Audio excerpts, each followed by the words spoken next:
What is the ideal content length for SEO? Today we are going to talk about a topic that often sparks debates in the world of content marketing: content length and its impact on SEO. Let's begin by understanding the significance of content length and why it matters for SEO. Content length isn't just about the number of words on a page. It's about providing valuable information that satisfies the user searching terms.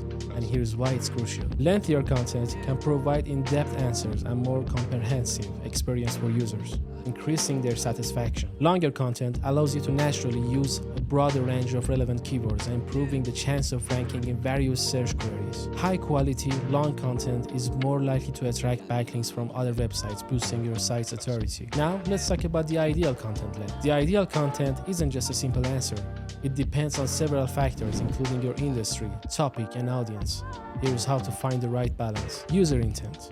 Understand the user search intents. Some queries demand a brief answer, while others require more in-depth content. Competition. Analyze your competitors' content. If they are producing detailed long-form content, it might be necessary to match or exceed their efforts. Quality over quantity. Focus on delivering high-quality, valuable information. Don't pad your content with fluff to meet a word count. There is no one-size-fits-all answer to the ideal content length. It varies based on user intent, competition, and the need for quality information.